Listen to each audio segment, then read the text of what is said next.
வணக்கம் அன்பு நண்பர்களே!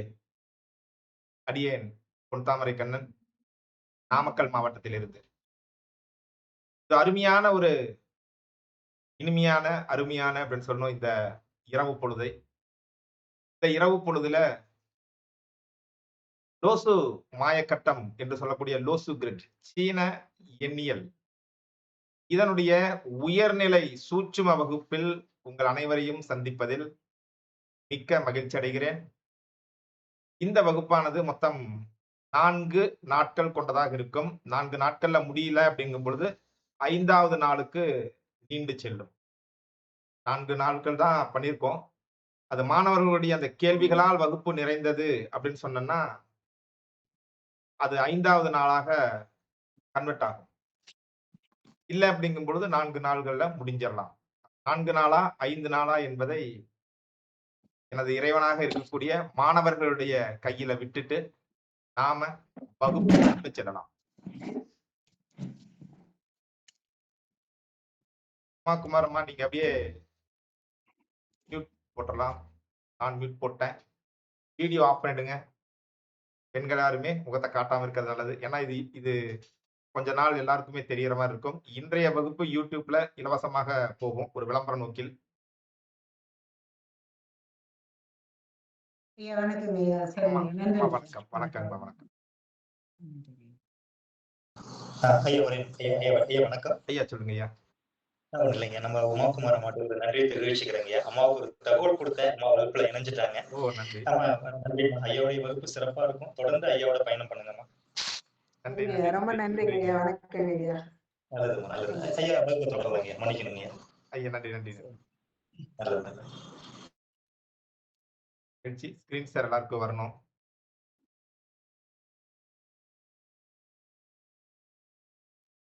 ஸ்கிரீன் ஷேரிங் எல்லாருக்கும் வந்துருச்சுங்களா? எல்லாருக்கும் ஸ்கிரீன் வந்துருச்சுங்க ஐயா. நல்லதுங்கம்மா, நல்லதுங்கம்மா. நன்றி. இந்த வகுப்பு பார்த்தீங்கன்னா, உண்மையாலுமே ஒரு அற்புதமான வகுப்பு அப்படின்னு சொல்லி தான் நம்ம எல்லா வகுப்பையுமே ஆரம்பிக்குவீங்க ஐயா. அதனால அதே மாரி இதையும் அற்புதமான வகுப்புன்னு சொல்லி ஆரம்பிக்கிறீங்களா? அப்படிங்கிற அந்த சந்தேகம் யாருக்கும் வேண்டாம். டோசு அப்படின்னு சொல்லும்போது முழு பிரபஞ்சத்தையும் இயக்கக்கூடிய அந்த எண்களுடைய ஆற்றலை நமக்கு புரிய வைப்பதற்காக நமக்கு புரிய வைப்பதற்காக இறைவனே இறைவனே நேரடியாக நமக்கு உணர்த்துவதற்காக ஒரு முயற்சி செய்கிறார். எப்பவுமே பாத்தீங்கன்னா, மாணிக்கவாசகர் ஒரு இடத்துல பதிஞ்சிருப்பார். அவன் அருளாலே அவன் தாள் வணங்கி அப்படின்னுட்டு. அப்ப இறைவனை நாம் அறிந்து கொள்ள வேண்டும் அப்படின்னு சொன்னோம்னா, அந்த இறைவனே நமக்கு சொல்லி காட்டினால்தான் ஆச்சு. இறைவனுடைய மொழியை நம்மளால புரிஞ்சுக்க முடியுமா? இறைவனுடைய மொழியை புரிந்து கொள்வதற்கு நமக்கு ஒரு டிக்ஷனரி தேவை. அந்த டிக்ஷனரிய இறைவனுடைய மொழியை புரிந்து கொள்வதற்கு ஒரு டிக்ஷனரி இருக்குன்னு வைங்களேன். அந்த டிக்ஷனரிய நாம படிக்கிறதுக்கு நமக்கு ஒரு மொழி தேவை.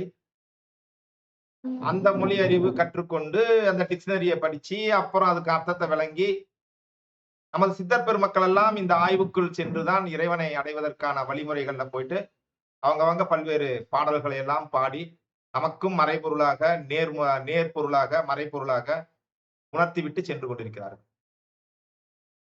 அது இந்தியால இருக்கக்கூடிய ஞானிகள் மட்டும் தான் அத பண்ணியிருக்காங்களா? அப்படின்னு சொல்லும்போது, உலகெங்கும் இருக்கக்கூடிய ஞானிகள் செய்திருக்கிறார்கள்.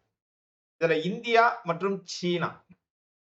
இந்த 2யும் நம்ம இணைச்சு பார்த்தோம் அப்படின்னு சொல்லும் பொழுது, நிலப்பரப்பில் இன்று வெவ்வேறாக இருந்தாலும், கலாச்சார அளவிலே எப்பொழுதும் இந்தியாவும், சீனாவும் ஒன்றுதான். ஒரு வரலாறுல சொன்னாங்க அப்படின்னு சொன்னீங்கன்னா, முதலாக அந்த கோடு எழுத்துக்கள்லாம் வந்துச்சு பாருங்க. கோடு கோடா போட்டு, அதெல்லாம் எப்படி அப்படின்னு சொல்லும் பொழுது, சித்திர எழுத்துக்கள். இந்த சித்திர எழுத்துக்களுடைய தொடக்கம் அப்படின்னு பார்க்கும் பொழுது, சமஸ்கிருதத்திற்கு சித்திர எழுத்துக்கள் கிடையாது. தமிழுக்கு இருக்கிறது. சைனாவுக்கு இருக்கிறது. எகிப்து அந்த ஏரியால இருந்த அந்த கலாச்சாரத்திற்கு இருக்கிறது. அந்த எழுத்து அப்படிங்கிறது அந்த காலகட்டங்கள் ஒரு 5000 ஆண்டுகள், 10,000 ஆண்டுகள், 20,000 ஆண்டுகளுக்கு முன்னாடி. அது நமக்கு தெரியாது. நமக்கு நமது பாட்டனுடைய பாட்டன் பேரே தெரியாது. அவங்க உயிரோட இருந்தாங்கங்கிறதுக்கு எந்த ஆதாரமும் நமக்கு கிடையாது. யாரு? நம்ம பாட்டனோட பாட்டன். ஐயா எனக்கு தெரியும்ட்டு யாராவது கைய தூக்குறீங்க அப்படின்னு சொல்லும் பொழுது, அவங்க பாட்டனுக்கு பாட்டன் தெரியுமா? 10 தலைமுறைக்கு முன்னாடி தெரியுமா? அப்படின்னு சொன்னோம்னா, எனக்கு தெரிந்து ஒரு 15 தலைமுறை பெயரை ஞாபகம் வைத்துக் கொண்டு, இதான் என்னோட பரம்பரை அப்படின்ட்டு சொல்லக்கூடிய நபர், ஒரு நபர் கூட இருக்க மாட்டார். இந்த உலகத்துல ஒரு நபர் கூட இருக்க மாட்டார். ராஜா வம்சங்கள், இங்கிலாந்து ராணிகள் இருக்காங்களே அப்படின்னு சொல்லும் பொழுது, அவங்கலாம் எழுதி வச்சுட்டு வர்றதுக்கு வாய்ப்பு இருக்கு இல்லையா? அவங்க ஒரு கால் இருந்துக்கலாம். நம்மள மாதிரி மனிதர்கள் யாரும் இருக்கிறதுக்கு வாய்ப்பு இல்ல. இப்ப இது மாதிரி இருக்கிற இந்த காலகட்டத்திலே, அந்த காலத்துல எந்த நாகரீகம் ஒண்ணா இருந்துச்சு, எந்த நாகரீகம் முதலாக இருந்தது, எந்த நாகரீகம் கடையாக இருந்தது, அப்படிங்கிறத அறிவதற்கான சாத்தியம் நமக்கு இல்ல. இப்ப நானும் நீங்களும் பேசிட்டு இருக்கோம் அப்படின்னு சொல்லும்போது, இது ஆராய்ச்சி அப்படின்னு ஒத்துக்க மாட்டாங்க. இதுவே பார்த்தீங்கன்னா, சுத்திலயும் ஒரு ஆராய்ச்சி கூடம் மாரி ஒரு செட்டப் போட்டுட்டு, எல்லாம் ஒயிட் அண்ட் ஒயிட்ல கோட்டு போட்டுவிட்டு, கண்ணாடி போட்டு, ஒரு தாடி வச்சுக்கிட்டு, 2 பேர் பேசிட்டு ஒரு புக் எழுதுனாங்கன்னா, அவர்கள் ஆராய்ந்து எழுதினார்கள் அப்படின்னு சொல்லிட்டு உலகமே ஏற்றுக்கொள்ளும். அந்த அளவுல என்ன நாம கொண்டுகொள்ளல் அப்படிங்கிற அளவிலே, இது இதனால் என்று ஆராய்ந்து அதனை அதாதான் அப்படின்ட்டு முடிவு செஞ்சு நாம பண்றோம். ஆராய்ச்சியாளர்கள் என்னத்தையோ வச்சு பண்றாங்க. ஆனா எல்லாமே ஒரு யூகம் தான். எதுவும் யூகத்துக்கு மீறி வராது. இப்ப இதெல்லாம் நாம ஏன் இப்ப பேசிட்டு இருக்கோம் அப்படின்னு சொல்லும் பொழுது, இறைவன் தன்னை வெளிப்படுத்துவதற்கு பல்வேறு இடங்களில், பல்வேறு நிலைகளிலே அந்தந்த மனிதர்களுடைய அந்த ஞானம், பக்குவம் அதையெல்லாம் அனுசரித்து, இத நீ இப்படியும் புரிஞ்சுக்கலாம். வேதங்கள் 4 வேதங்கள் வழியாக புரிந்து கொள்ளலாம். வேதங்கள் உங்களுக்கு கஷ்டமா இருக்கா? மறைபொருளாக இருக்கிறதா? அடுத்து பல ரிஷிகளை எல்லாம் வச்சுட்டு எழுதுனாங்க. உபனிஷத்துக்கள் அப்படின்னு எழுதுனாங்க. அதுவும் கஷ்டமா இருக்குதா? உபனிஷத்துக்களுக்கும் கீழ புராணங்கள், ராமாயணம், மகாபாரதம் அந்த மாரி புராணங்கள் எழுதுனாங்க. இதிகாசங்கள் எழுதுனாங்க.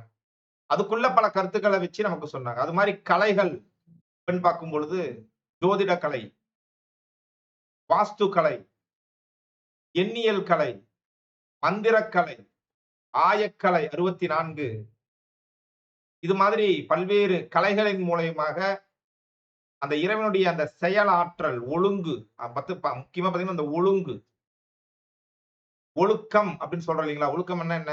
இது இப்படி இருக்குன்னா, அது அப்படிதான் இருக்கணும். அத மீறி போனா ஒழுக்கக்கேடுன்னு சொல்றோம். நாம ஒழுக்கம் அப்படின்ட்டு நான் நேரடியாக நாம சொன்னோம்னா, ஒழுக்கம் என்பது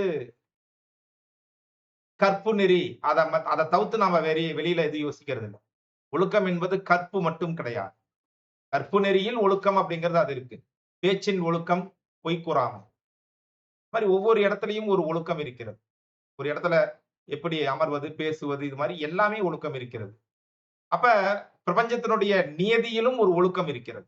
தோசு மாயக்கட்டம் கூறுவது ரொம்ப முக்கியமான விஷயம். பிரபஞ்ச நியதியில் ஒரு ஒழுக்கம் இருக்கிறது. அந்த ஒழுக்கத்தை ஒரு 9 விதமான செயல்பாடுகள் இந்த பிரபஞ்சம் இயங்குவதற்கு ஒரு 9 விதமான செயல்பாடுகள் மீண்டும், மீண்டும், மீண்டும், மீண்டும் வெவ்வேறு காம்பினேஷன்ல வந்துட்டே இருக்கு. அந்த காம்பினேஷனுடைய ஒரு கூட்டு தான் நம்ம பிரபஞ்ச இயக்கம் அப்படிங்கிறத நம்ம முன்னோர்கள் இறைவனுடைய மொழியாக கண்டு உணர்ந்தார்கள். அத நாம என்ன பண்ணியிருக்கோம் அப்படின்னு சொல்லும் பொழுது, நாம அப்படின்னா இந்தியாவில என்ன பண்ணியிருக்கோம் அப்படின்னு சொல்லும் பொழுது, மூல மந்திரங்களாக அதை வடித்து, அந்த பிரபஞ்ச ஆற்றலை மூல மந்திரங்களுக்கு உள்ளே செலுத்தி, அதை நாம் திரும்ப திரும்ப நாம ஒரு மூல மந்திர பாராயணம் பண்ணும் பொழுது, நம் மனதில் உள்ளே அது சென்று தாக்கி, ஒரு வைப்ரேஷன உண்டாக்கி, அது பாசிட்டிவா வெளியே வந்து நமக்கு தேவையான பலன்களை கொடுக்கும் அப்படின்ட்டு சொன்னோம்.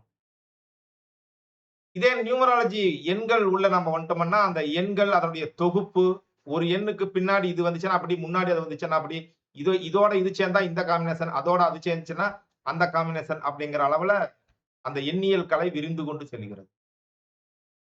அடியேனுக்கு தெரிந்து பிரபஞ்சத்தை உணர்ந்து கொள்ளுவதற்கு ஜோதிடம் உதவும்.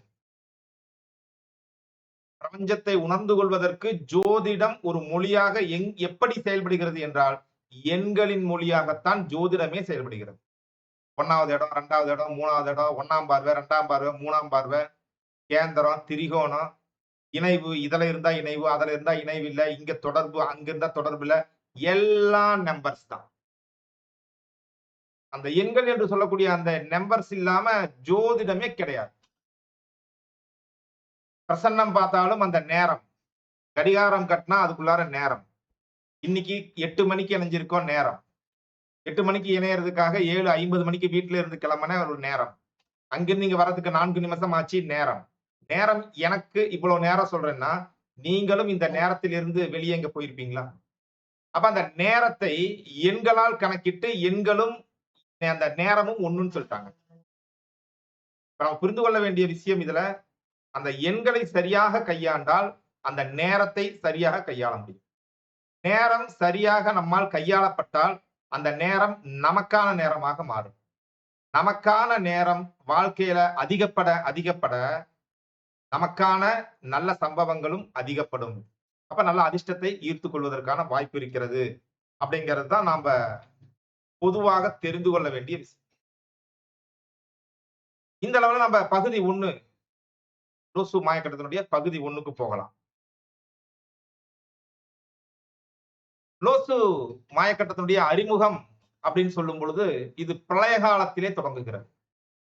பிரளய காலம் என்பது பிரம்மாவுக்கு 100 ஆண்டுகள் ஆகும் பொழுது, ஒரு பிரம்மா முடிந்து போயிட்டு இன்னொரு பிரம்மா வருவாரு. அது ஒரு பிரளய காலம். அது மகா பிரளயம். மகா பிரளயத்திற்கு முன்னாடி இன்னொரு பிரளய காலம் உண்டு. அது யுகப் பிரளயம். மொத்தம் 4 யுகங்கள் இருக்கிறது இல்லையா? கிருதயுகம், சத்தியயுகம், கிருதயுகம், துவாபர யுகம், கலியுகம். அந்த 4 யுகங்கள் முடியும் பொழுது பிரம்மனுக்கு சம்திங் ஒரு காலையிலிருந்து இரவு வரைக்கும் ஆகுது. அப்ப இரவு ஆன உடனே அடுத்த நாள் காலை வர்றதுக்கு திரும்ப ஒரு 4 யுகங்கள் போகும். அந்த 4 யுகங்கள் இப்ப இருக்கக்கூடிய அந்த உலகம், சூரிய மண்டலம் அனைத்தும் இருளாக இருக்கும். அதெல்லாம் அழிஞ்சிரும் அப்படின்னு சொல்றாங்க. நீரால் அழியும், எதனால அழியும். இப்ப இதுக்கு முன்னாடி அழிவு நீரினால் உண்டானது அப்படிங்கிறத இந்து மதம் கூறியிருக்கிறது. அதை வழிமொழிந்து அனைத்து மதத்தினும் அந்த கடல் வந்துச்சு, அதுல கப்பல்ல ஏறணும், உள்ள போயிட்டு நாம உயிரினங்களை எல்லாம் காப்பாத்தணும் அப்படின்னு சொல்றாங்க. இது இந்து மதத்தில் இருக்கக்கூடிய ரிக்வேதத்திலே இருந்து எல்லா இடத்திலையும் இந்த விஷயங்கள் இருக்கிறது. அப்ப பிரளய காலத்தின் போது அதை பார்த்து விட்டு போன யுகங்களிலே இருந்து இந்த சதுர்யுகத்துல முதல் சதுர்யுகம் இருந்துச்சு இல்லைங்களா? அப்ப இருந்து இந்த சதுர்யுகத்திற்கு ஒரு பாலமாக இருந்து அந்த விஷயங்களை எல்லாம் கொண்டு வந்து சேர்த்து ஒரு பெரிய போன சதுர்யுகத்துல இவ்வளவு அறிவு இருந்திருக்காது. இந்த சதுர்யுகத்துல அந்த கிருதயுகத்திலேயே அந்த அறிவியெல்லாம் கொண்டாந்து தேவர்களை எல்லாம் கொண்டாந்து இந்த இடத்துல வச்சது அப்படிங்கிறது ஒரு சக்தி வேணும் இல்லையா? அந்த சக்தி தான் காகபுஜண்டர் அப்படிங்கிற அற்புதமான சித்தர். அவர்தான் பிரபஞ்ச ரகசியங்களை அந்த ஆமையின் முதுகிலே வரைந்ததாக நம்பப்படுகிறது. எந்த ஆமை? லோசு மாயக்கட்ட ஆமை. பிரளய காலத்திலே அதை பார்க்கறாங்க. அதனுடைய அனுபவம் இருக்கிறது. பிரளயம் என்றால் எப்படி ஏற்படும்? பிரளயத்திலிருந்து மீண்டும் பூமி எப்படி வெளிப்படும்? காலத்தினுடைய அந்த ஓட்டம் பல கோடிக்கணக்கான லட்சக்கணக்கான ஆண்டுகள் எப்படி காலம் தன்னை மாற்றிக்கொண்டே செல்லுகிறது? இதையெல்லாம் பார்த்தவர் காகபுஜண்டர். அப்ப அதையெல்லாம் நமக்கு கொடுக்கணும் இல்லையா? எதிர்காலத்துல சந்ததிகளுக்கு கொடுக்கணும் இல்லையா? காகபுஜண்டர் ஒரு சித்தர். அவர் காற்றோடு காற்றாக இருப்பார். இப்ப நானும் நீங்களும் பேசிட்டு இருக்கோம். நமக்கு இடையிலே இருக்கலாம், எனக்கு முன்னாடி இருக்கலாம், எனக்கு பின்னாடி இருக்கலாம், உங்களுக்கு பின்னாடியும் இருக்கலாம், முன்னாடி இருக்கலாம். சித்தர்கள் எங்கும் எதிலும் இருப்பார்கள். அணுவுக்குள் அணுவாக இருப்பவர்கள் சித்தர்கள். அதனால அது நமக்கு எங்க இருப்பான்னு தெரியாது. அதை உணர முடியாத நபர்களுக்கு எப்படி என்னுடைய மொழியை கூறுவது? அப்ப ஆமையின் முதுகில் அவர் ஒரு வரைகிறார். மொத்தம் 9 கட்டங்கள். ஆமையின் முதுகுல பாத்தீங்கன்னா வரைகிறது 9 நம்பர்ஸ் எழுதுறாரு. நவக்கிரகம் எப்படி வச்சிருக்காங்களோ அது மாதிரி. அந்த 9 கட்டங்கள் இருக்கு. அத நவபீட முறை அப்படின்னுட்டு நம்ம ஆளுங்க சொல்றாங்க. லோசு மாயக்கட்டம் என்பது லோசு அப்படிங்கிற வார்த்தை சீன வார்த்தை. அத வந்து நம்ம தமிழ்நாட்டிலே இந்தியாவிலே பாத்தீங்கன்னா நவபீடம் அப்படின்னு சொல்றாங்க. அப்ப இத லோசு மாயக்கட்டத்தை நவபீட முறை அப்படின்ட்டு நம்ம சொல்லலாம். இங்க நமக்கு இந்தியாவிலே இந்த நவபீட முறையிலே இந்த எண்ணியல் கட்டமானது எப்படி செயல்படுத்தி இருக்கிறார்கள் அப்படின்னு சொல்லும் பொழுது காகபுஜண்டர் முறை அப்படின்னு சொல்லிட்டு கீழ்கண்ட வரி ஒரு கட்டத்தை பயன்படுத்துறாங்க. இந்த கட்டத்துல எப்படி எழுதலாம் அப்படின்னா, கீழ 1 எழுதிறணும். முதல் கட்டத்துல 2, 3 அப்படின்னு எழுதிற வேண்டியது. அப்புறம் 4 கீழ எழுதிற வேண்டியது 5, 6ன்னு போயிடும். அடுத்தது 7 கீழ எழுத வேண்டியது 8, 9 அப்படின்னு போயிடும். இது இப்படித்தான் வடிவமைத்திருக்கிறார். இது காகபஜண்டர் முறை அப்படின்னு சொல்லப்படுகிறது. இதுல மேலிருந்து கீழ் ஒரு பலன் இருக்கிறது. 3, 6, 9 அப்படிங்கிறது தெய்வத்தினுடைய எண்கள் அப்படின்னு சொல்லுவோம். அந்த 3, 6, 9 அப்படிங்கிறது தெய்வத்தினுடைய உயர்நிலை எண்கள் அப்படின்னு சொல்லுவோம். இததான் நம்ம கத்துக்க போறோமான்னா இல்ல. இத கத்துக்க மாட்டோம். ஆனா 3, 3 மேஜிக் ஸ்கொயர் மாதிரி வேற ஒரு சில எண்கள்லாம் இருக்கு இல்லையா? அதுல இப்படிலாம் இருக்கு அப்படின்னு நீங்க தெரிஞ்சுக்கலைன்னா, என்னைக்காச்சும் இத தெரிஞ்சுக்கிட்டீங்கன்னா என்ன ஆகுங்க? ஐய்யய்யோ! இதெல்லாம் எனக்கு தெரியாம போச்சே. இது பெரிய மேட்டரா இருக்கும் அப்படின்ட்டு நாமளே என்ன பண்ணுவோம்? நமக்குள்ளாரையே ஒரு சந்தேகம் உண்டாகும். நமது மாணவர்கள் யாருமே இந்த சந்தேகத்திற்கு உள்ளே வந்துவிடக் கூடாது அப்படிங்கிறதுல நம்ம ரொம்ப தெளிவா இருப்போம். சரி. அப்ப மேல இருக்கக்கூடிய எண்கள் பார்த்தீங்கன்னா 3, 6, 9 இந்த எண்களை மிக நல்ல முறையிலே சொல்லக்கூடியவர் டெஸ்லா. டெஸ்லா அவர்களுடைய விதி பிரகாரம் பார்த்தீங்கன்னா, அந்த 3, 6, 9 அப்படிங்கிறது கடவுளுடைய எண்ணாக கருதப்படுகிறது. மிச்சம் இருக்கிற 2, 5, 8, 1, 4, 7 இதெல்லாம் பார்த்தீங்கன்னா, கடவுளுடைய எண் கிடையாது. அதெல்லாமே லௌகீக எண்கள் அப்படிங்கிற அளவுல குடுக்குறாங்க. இதுல கீழ இருக்கக்கூடிய பேஸ் எண்கள் இருக்கு பாத்தீங்களா? 1, 4, 7 இந்த பேஸ் எண்கள் இருக்கு இல்லீங்களா? இந்த 1, 4, 7 பாத்தீங்கன்னா, மிக அடிப்படையான, பலமான, ஆதிக்க குணம் படைத்த நான் தான் அப்படிங்கிறத தெளிவாக பேசக்கூடிய எண்களாக இருக்கும். 1 அதிகாரம், 4 நிலைத்தன்மை, 7 பற்றற்ற ஒரு யோகியை போன்ற அந்த நிலை. அந்த 2, 5, 8 இதெல்லாமே அடுத்தவர்களோடு இணைந்து செயல்படக்கூடிய ஒரு எண்ணாகத்தான் இருக்கிறது. 2, 5, 8 இதெல்லாம் மக்களோடு மக்களாக கூட்டமாக இருந்தா தான் அவங்களால ஜெயிக்க முடியும். நான் தான் அப்படின்ட்டு தனியாக அவர்கள் எதுவும் செய்ய மாட்டார்கள். 3, 6, 9 தனித்துவம் மிக்க ஒரு எண்களாக செயல்படும். நீங்க ஒரு அந்த தேதியிலயோ அந்த அந்த பேர் 3, 6, 9ல வச்சிருந்தாங்கன்னால கூட இந்த பலன்களை எல்லாம் நாம பார்க்கலாம். சரிங்களா? இதையே இந்த அமைப்ப வச்சுக்கிட்டு பல்வேறு விதமான பலன்களை கூறக்கூடிய முறை இருக்கிறது. இது காகபுஜண்டர் முறை என்று சொல்லப்படுகிறது. எல்லாம் வல்ல இறைவனான விநாயகப் பெருமானுடைய ஆசியை இந்த முதல் கட்டமானது நமக்கு பெற்றுத் தரட்டும். விநாயகப் பெருமானுடைய ஆசியால் விநாயகப் பெருமான் தானே காகம் ரூபம் எடுத்து வந்து காவிரியை விரித்தார். அந்த விநாயகப் பெருமான் இந்த காகபுஜண்டர் முறையை அறிந்த நம்ம போன்ற மாணவர்களுக்கு என்றும் வற்றாத ஜீவநதியாக இருக்கக்கூடிய காவிரி எப்படி விரிந்து ஓடுகிறதோ அது மாதிரி ஒரு நல்ல அற்புதமான ஞானத்தை நமக்கெல்லாம் வழங்க வேண்டும் என்று வணங்கிக் கொள்கிறார். இந்த எண்களை பார்த்துக் கொண்டே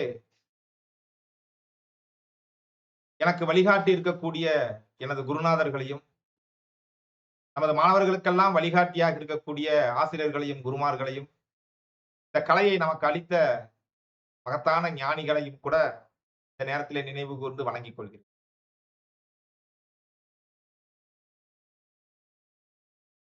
அடுத்தது பார்த்தோம் அப்படின்னு சொல்லும் பொழுது நவக்கிரக முறை அப்படின்னு சொல்லிட்டு ஒரு முறை இருக்கிறது. நவக்கிரக முறை இது ஒண்ணும் பெருசா குழப்பிக் கொள்ள வேண்டாம். குழப்பிக் கொள்வதற்கு இதுல ஒண்ணும் இல்ல. 1ஆம் எண் அப்படிங்கிறது சூரியன், 2ஆம் எண் அப்படிங்கிறது சந்திரன், 3 செவ்வாய், 4 புதன், 5 குரு, 6 சுக்கிரன், 7 சனி, 8 ராகு, 9 கேது. இந்த கிழமை வரிசை இருக்கு இல்லைங்களா? கிழமை வரிசையில அந்த எண்களை எழுதி கிழமை வரிசையில எண்களை எழுதி நவக்கிரக கோயில்ல எப்படி உட்கார வச்சிருக்கிறோமோ அத அப்படியே இங்க கொண்டாந்து ஃபிட் பண்றது தான் அந்த நவக்கிரக முறை என்று சொல்லக்கூடிய ஒரு ஸ்கொயர். இதெல்லாம் 3க்கு 3 கட்டம் இருக்கும். ஆனா மேஜிக் ஸ்கொயர் கிடையாது. சரிங்களா? மேஜிக் ஸ்கொயர் கிடையாது. அத வந்து நம்ப மைண்ட்ல எடுத்துக்கணும். மேஜிக் ஸ்கொயர் என்பது நாம கற்றுக்கொள்ள இருக்கக்கூடிய லோசு மாயக்கட்டம் மட்டும் தான். இந்த நவக்கிரக முறை எந்திரமானது பல்வேறு ஒரு தாந்திரீக பரிகாரங்களாக பலரால் பயன்படுத்தப்படுகிறது. இந்த காகபுஜண்டர் முறை என்பது சீரற்ற வாழ்க்கை சீராக செல்ல வேண்டும், படிப்படியாக முன்னேற வேண்டும் அப்படிங்கிற அளவுல அந்த காகபுஜண்டர் முறைய பயன்படுத்துறாங்க. நவக்கிரக முறைய பொறுத்தமட்டில் அனைத்து தேவர்களுடைய ஆசீர்வாதம் நமக்கு கிடைக்க வேண்டும். குலதெய்வத்தினுடைய அனுக்கிரகம் நமக்கு கிடைக்க வேண்டும். நமது இஷ்ட தெய்வங்கள் எல்லாம் நமக்கு சித்தியாக வேண்டும். இது மாரி இருக்கும் பொழுது நாம் பிறந்து ஒரே நிமிஷம். பிறந்து, வளர்ந்து நம்ம எல்லாம் அப்படியே நம்ம போயிட்டு இருக்கோம் அப்படின்னு சொல்லும்போது, எல்லாம் நம்ம ஜாதக பலம் தான். அந்த ஜாதக பலம் என்பது நாம் ஜென்ம ஜென்மமாக செய்த அந்த கர்ம வினையை ஒட்டி நமக்கு கிடைக்கிறது. அந்த கர்ம வினையை எல்லாம் நாம் உணர்ந்து கொள்ள வேண்டும் அப்படின்னு சொன்னோம்னா, நவக்கிரகங்களுடைய துணையின்றி உணர முடியாது. நாமெல்லாம் அற்ப பதர்கள். ஞானிகள், முனிவர்கள் எல்லாம் ஒருத்தரை பார்த்த உடனே நீ இப்படிதான், உன்னுடைய முன் ஜென்மம் இது, இந்த ஜென்மம் இது, அடுத்த ஜென்மம் இதுன்னு கூட சொல்லிடுவாங்க. ஆனால் நமக்கு அந்த தகுதி இல்ல இல்லையா? அப்ப நம்மளால என்ன முடியும்? வேதத்தின் கண் என்று சொல்லக்கூடிய அந்த ஜோதிடத்தை கற்று, அங்க இருக்கக்கூடிய நவக்கிரகங்களுடைய கோள் அறிதல் மூலியமாக நாம அத ஒருவாறு புரிந்து கொள்வோம். இது மாதிரி நமக்கு வழிகாட்டக்கூடிய, எதிர்காலத்தை உணர்விக்கக்கூடிய இந்த நவக்கிரக முறை அப்படின்னு சொல்லக்கூடிய இந்த கட்டத்தை கண்டு வணங்கி,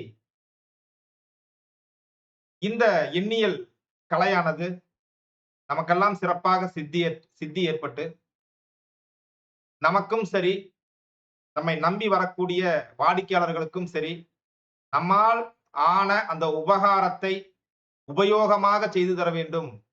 அதற்கான சித்தியை நவக்கிரகங்கள் அள்ளி வணங்க வேண்டும் என்று வணங்கி, அடுத்த பாடத்துக்கு போலாம்.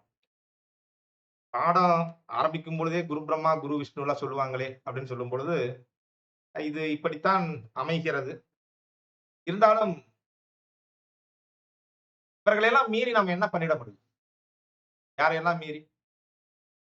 இறைவனையும், இறைவனால் படைக்கப்பட்ட பிரபஞ்சத்தையும், பிரபஞ்சத்தையே இயக்கிக் கொண்டிருக்கக்கூடிய இந்த நவக்கிரகங்களையும், நம்மையெல்லாம் கொண்டு செலுத்திக் கொண்டிருக்கக்கூடிய இன்னும் பல்வேறு சக்திகளையும் மீறி நாம் என்ன செய்து விட முடியும்?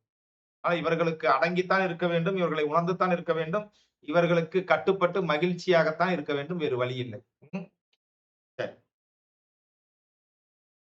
இப்ப இதுவரைக்கும் இந்த பாடங்களிலே ஏதாவது சந்தேகம் இருந்தால் கேட்கலாம். இதுவரைக்கும் இந்த பாடங்கள் ஏதாவது சந்தேகம் இருந்ததா?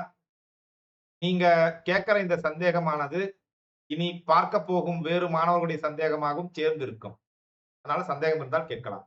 பயமற்க இங்க நானும் நீங்களும் ஒண்ணுதான்.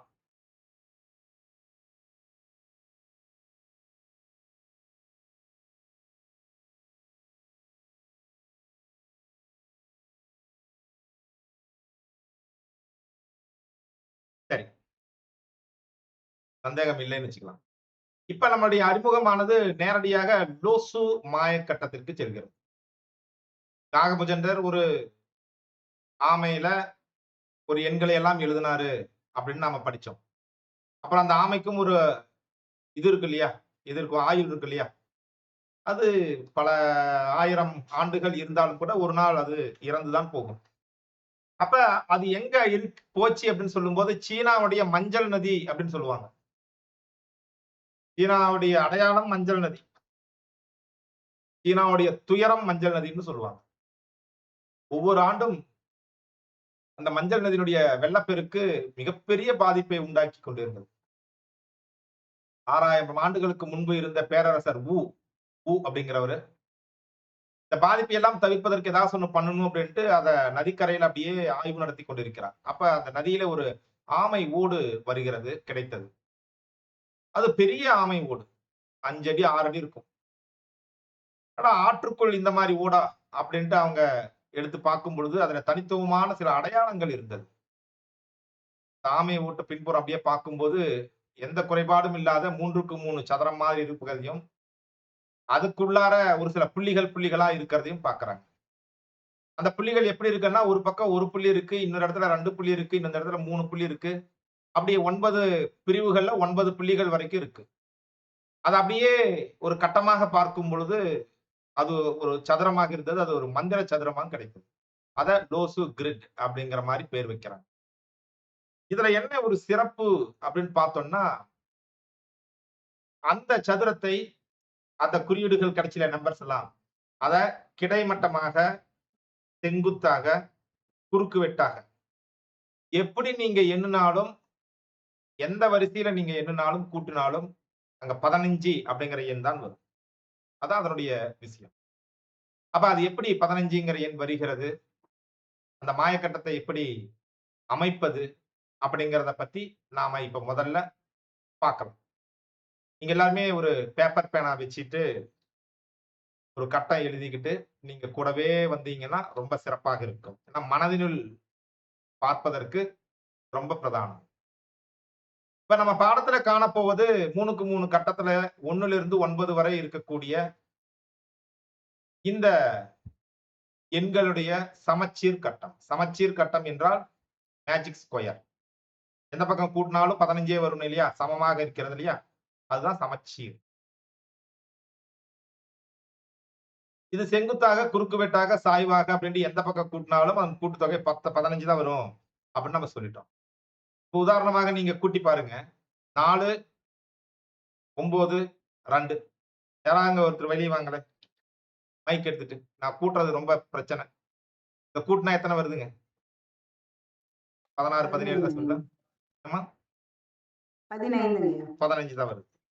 அதுக்கு அடுத்த லைன் 3, 5, 7 கூட்டினாலும் 15. 15 தான். 8, 1, 6 கூட்டினாலும் 15 தான். 15. இப்ப நம்ம பக்கவாட்டுல கூட்டும்போது 15 வந்தத பார்த்துட்டோம் இல்லைங்களா? மேல இருந்து கீழ கூட்டி பாருங்களேன். 4, 15. 3, 8, 9, 5, 1 அதுவும் 15 தான். 2, 7, 6 இத கூட்டினாலும் 15 தான் வருது. இதுல வேற நம்பர்ஸ் ஏதாச்சும் வருதா? வரவே இல்ல. இல்லைங்கய்யா.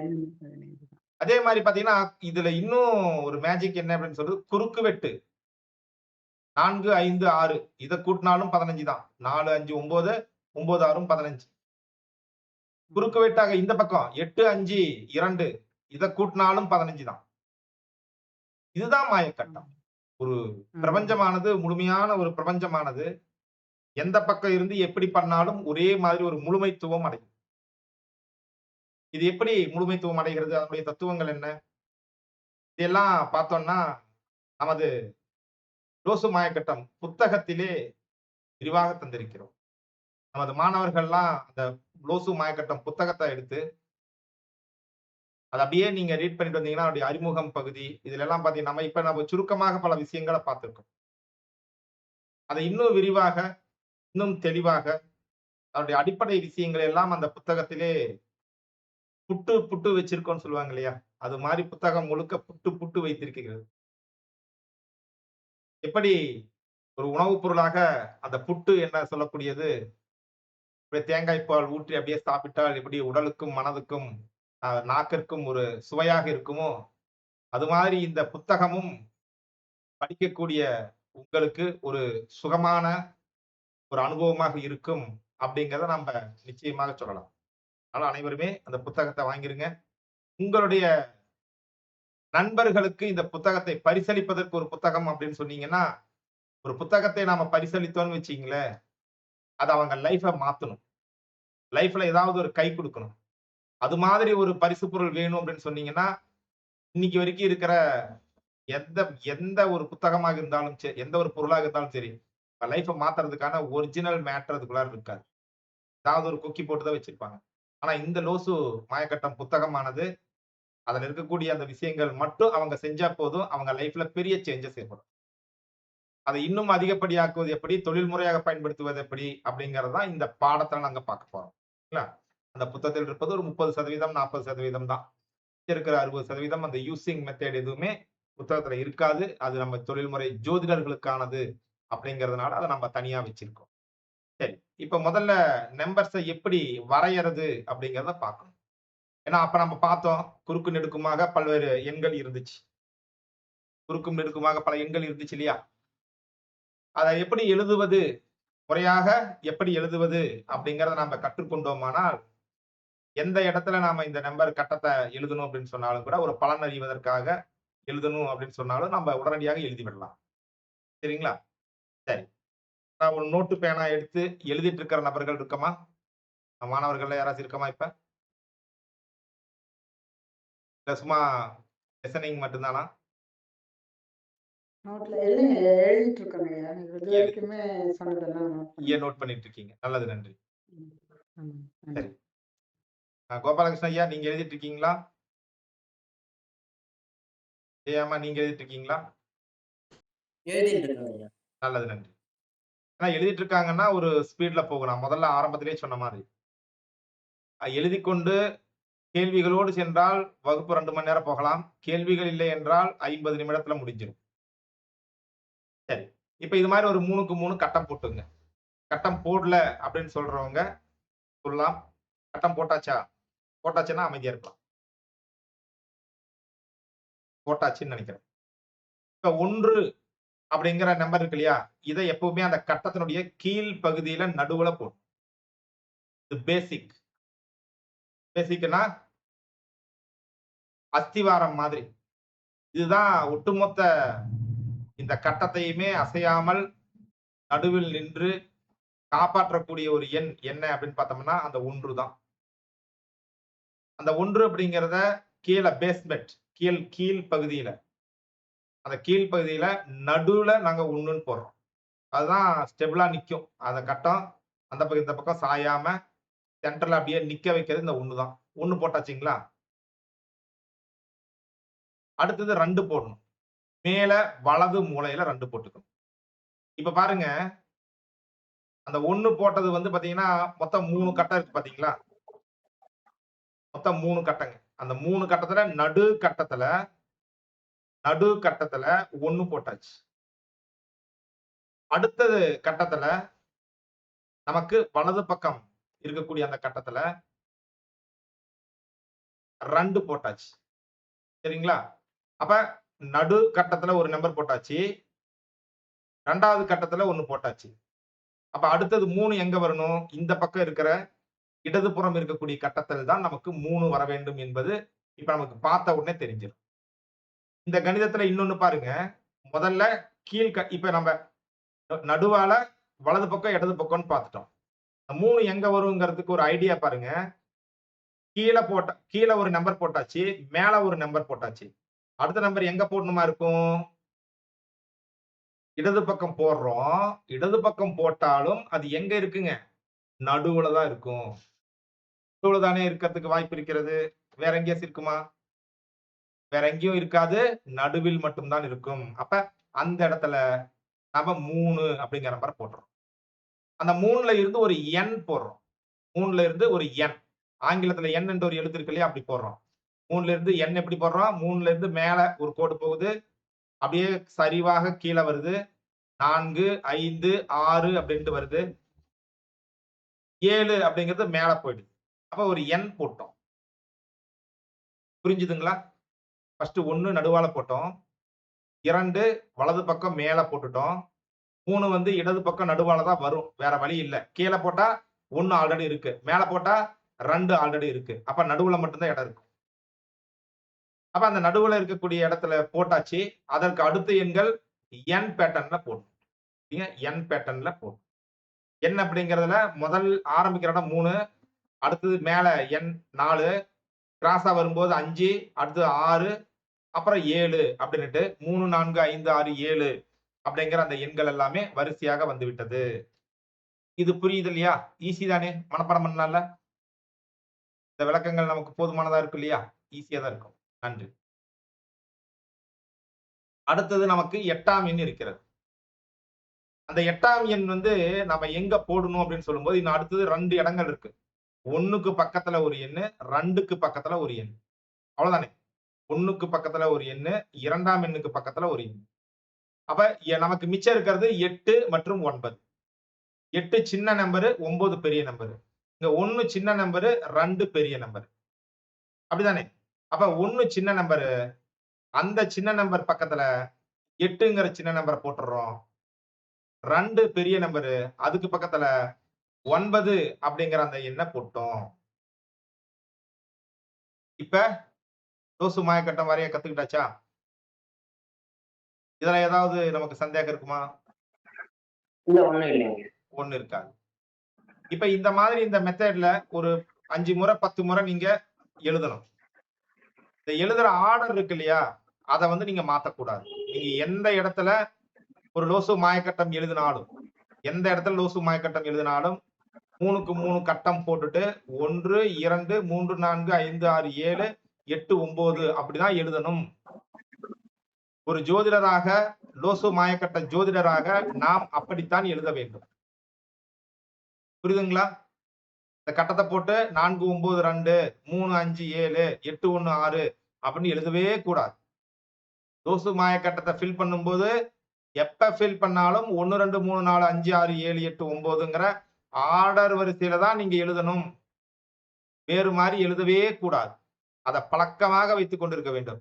அத பழக்கமா வச்சிட்டு இருந்தா, இந்த கலையினுடைய இந்த வகுப்பினுடைய இறுதியில் வரக்கூடிய ஒரு சில விஷயங்கள் உங்களுக்கு வசியமாகிவிடும். அதனால தான் இந்த பழக்கத்தை அவசியமாக பின்பற்ற வேண்டும் என்று சொல்கிறேன். இந்த பழக்கத்தை அவசியமாக பின்பற்றினால் தான் பின்னாடி சொல்ற விஷயங்கள் வசியமாகும். இல்ல அனாவசியம் இது. நான் என் இஷ்டத்துக்கு 4, 9, 2, 3, 5, 7 அல்லது ஏதாச்சும் ஒண்ணு 4, 3, 8ன்னு எழுதுவேங்க. மேல இருந்து எழுதுவேங்க. 9, 5ன்னு ஒண்ணு எழுதுவேங்க. என் இஷ்டத்துக்கு எழுதுவேங்க அப்படின்னு சொன்னோம்னா, அந்த கடைசியில் சொல்லக்கூடிய அந்த விஷயங்கள் உங்களுக்கு வசியமாகாமல் போயிடுச்சுன்னா, இந்த வகுப்பே உங்களுக்கு அனாவசியம். நம்ம பணம் குடுத்து ஒரு விஷயத்த கத்துக்கிறது எதுக்காக அப்படின்னம்னா, ஒண்ணு நமக்கு உதவணும், நம்ம வாடிக்கையாளர்களுக்கு உதவணும், நம்ம குடும்பத்தினருக்கு உதவணும். அதை விட மிக தெளிவாக அந்த கலை எவ்வளவு பலிதமாகிறது என்பதை நம் ஆன்மா உணர வேண்டும். அதுதான் முக்கியம். அதுக்கு ப்ராப்பரா பிராக்டிஸ்ல இருக்கும்போதே இந்த பயிற்சிய நாம என்னைக்குமே விடக்கூடாது. 1, 2, 3, 4, 5, 6, 7 அப்புறம் 8, 9. கடைசியாக 9 எழுதணும். 1 முதல்ல எழுதணும். கடைசியா 9 எழுதணும். சரிங்களா? அதுதான் சரியான ஒரு முறையாக இருக்கும். சரி. இப்ப பகுதி 1 அத முடிச்சுட்டோம். அதுல என்ன இருக்கு? அறிமுகம், லோசு மாயக்கட்டத்தினுடைய அறிமுகம். இதெல்லாம் நாம பகுதி 1ல தெளிவாக முடிச்சுட்டோம். அதுல ஏதாவது சந்தேகங்கள் இருந்தால் கேட்கலாம். உங்களுக்காக 10 நொடிகள்.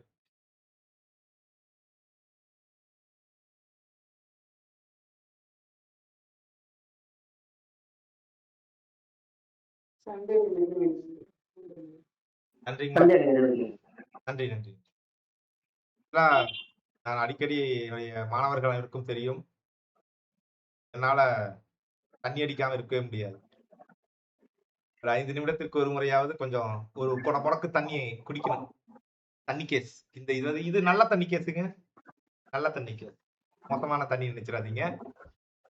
இது ஒரு அதுக்கான ஒரு கேப் வேணும்ல. அதனால தான் உங்ககிட்ட கேட்டே இருப்பேன். சரிங்களா? அப்ப நீங்க யோசிக்கிறதுக்கு 10 நொடிகள் குடுப்பேன். ஆக்சுவலா அந்த 10 நொடிகள் உங்களுக்கானது இல்ல, எனக்கானது தான். இதுதான் அடிக்கடி குடுக்குறேனே இன்ட்ரெஸ்ட்டா. சரி. இப்ப லோசு எண்களை எப்படி அமைப்பது? பிரத்யேகமான லோசு எண்கள். இப்ப வந்து லோசு கட்டத்த நாம கணிச்சிட்டோம். பிரத்யேகமான ஒரு குறிப்பிட்ட நபருக்கான லோசு கட்டத்தை எப்படி உருவாக்குவது அப்படிங்கிறத பத்தி பார்க்கலாம். ஒரு ஜாதகருக்கு பலன் கூறுறோம்னு வைங்களேன். ஒரு ஜாதகருக்கு நம்ம லோசு மாயக்கட்டம் எழுதி பலன் கூறப் போகிறோம் அப்படின்னு சொன்னோம்னா, நமக்கு ஒரு பேப்பர் வேணும். ஒரு காலி பேப்பர். பேப்பர் வேணும். ஒரு பேனா கண்டிப்பா வேணும். அப்புறம் எடுத்த எடுப்பிலேயே நாம உடனே லோசு மாயக்கட்டம் அப்படியே போட்டுற முடியுமா? நான் உட்பட முடியாது. மறந்துருவோம். ஏதாச்சும் ஒரு தப்பு பண்ணோம்னா யாருக்கு போச்சு? நம்மள நம்பி வந்த வாடிக்கையாளருக்கு தான் போச்சு. நாம பணத்த வாங்கி பாக்கெட்ல போட்டு போயிட்டே இருப்போம். நாம சொல்றது நடக்கலைன்னா அவருக்கு தான் கஷ்டம். அப்ப அந்த ரிஸ்கே எடுக்கக்கூடாது. எப்பவுமே ஒரு ஒரிஜினல் லோசு மாயக்கட்டத்தை அந்த ஒரு பக்கம் எடுக்கிறோம்னா, அங்க ஒரிஜினல போட்டு வச்சிரணும். அப்ப நாம ஒரு பேப்பர் எடுக்கிறோம். அந்த பேப்பர்ல மேல வலது மூலை இருக்கு இல்லையா? வலது பக்கம் மூலையில ஒரு 3க்கு 3 கட்டம் போட்டு 1, 2, 3, 4, 5, 6, 7, 8, 9 வரைக்கும் எழுதிறணும்.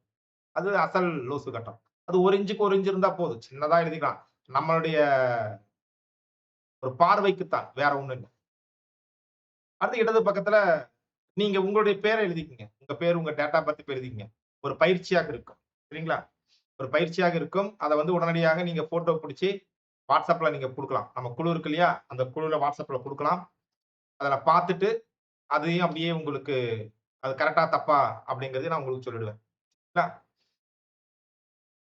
அதனால பேசிக்கிட்டே கூட WhatsApp ஓப்பன் பண்ணி அதுல ஒரு ஃபோட்டோ புடிச்சு அனுப்புற வசதி இருக்கு. நீங்க அத பயன்படுத்துறதுன்னா பயன்படுத்திக்கங்க. கம்ப்யூட்டர்ல பார்த்துட்டு இருக்கீங்கன்னா, அத ஸ்கிரீன்ஷாட் வந்து பார்த்தீங்கன்னா,